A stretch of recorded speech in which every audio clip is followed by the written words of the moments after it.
உங்களுக்கு மார்க்கம் எது? அல்லாஹ் சொல்லுகிறான், அது மார்க்கம். இத்தபியுமா உன்சில இலைக்கும் ரப்பிக்கும், உங்கள் இறைவனிடமிருந்து எது இறங்கியதோ அதுதான் மார்க்கம். திருக்குரான் இறங்கியது, அது மார்க்கம். நபி வழி அல்லாஹ்விடமிருந்து இறக்கி அருளப்பட்டது, அது மார்க்கம்.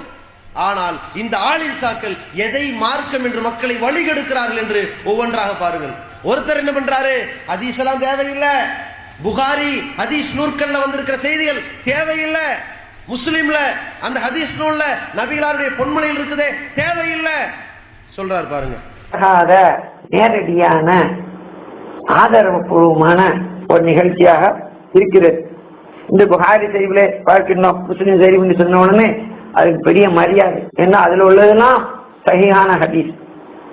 நாங்கள் சொல்கின்றோம் புகாரி ஷரீஃபை விடவும் முஸ்லிம் ஷரீஃபை விட சித்தாவிடவும் எங்கள் சேகமார்கள் எங்களுக்கு உறுதியானவர்கள்.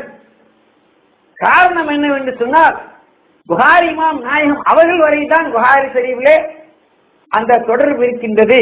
புகாரி ஷரீஃபுக்கு பிறகு இந்த காலகட்டம் வரை இந்த முனாஃபிகீன்கள் சொல்கிறார்களே, அதிலும் இடச்சொற்கள் இதிலும் இடச்சொற்கள் என்று சொல்கிறார்கள். அப்படியல்ல எங்க சேக நாயகம் சூரிய தப்பா நாயகம் அவர்களை எடுத்தாலும் சரி, சேக் நாலிம் அவர்களை எடுத்தாலும் சரி, ஜிப்ரி மௌலானா நாயகம் அவர்களை எடுத்தாலும் சரி, ஜில்பாய் மௌலானா அவர்களை எடுத்தாலும் சரி, ரசூலே கரீம் ஸல்லல்லாஹு அலைஹி வஸல்லம் அவர்களிலிருந்து எங்கள் வரை தங்களை தொடர்பு போல செயின் ஆஃப் ரிப்போர்ட்டர் இருக்கிறது. யார் மார்க்கமா? புகாரிலிருந்து ஹதீஸ் வரும், அதை பின்பற்ற வேணாம். முஸ்லிம் என்று ஹதீஸ்ல இருக்கு, அதை பின்பற்ற வேணாம். எங்க ஷேகுமார்கள் தான் நீங்க பின்பற்றணும். இவர்களுக்கு இஸ்லாம் எதுங்க?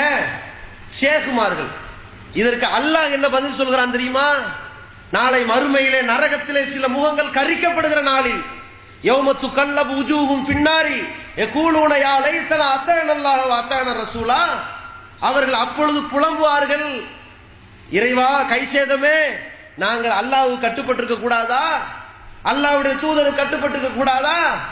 யாருக்கு கட்டுப்பட்டோம்? இன்னா அத்தானா சாதத்தனா, எங்கள் தலைவர்களுக்கு பின்னாடி போனோமே, குபரானா எங்கள் பெரியார்களுக்கு பின்னாடி போனோமே, ஃபஅலல்லுன சபீலா, அவங்க எங்களை வழிகெடுத்து நாசமாக்கிட்டாங்களே என்று புலம்புவார்கள். அந்த புலம்பல் யார் நரகத்திலே புலம்புவார்களோ அவர்கள் இந்த உலகத்துல இன்னைக்கு எப்படி பேசுறாங்க? புகாரி வேணாம், முஸ்லிம் வேணாம், ஹதீஸ் வேணாம், எங்களுக்கு சேகுமார்கள் போதும் என்று போகிறார்களே, இந்த சேகுமார்களுக்கும் நபிகள் நாயகத்துக்கு என்ன தொடர்பு? சொல்லுங்க. கரெக்டா சங்கிலி தொடர் கரெக்டா இருக்கா? எங்க அந்த சங்கிலி?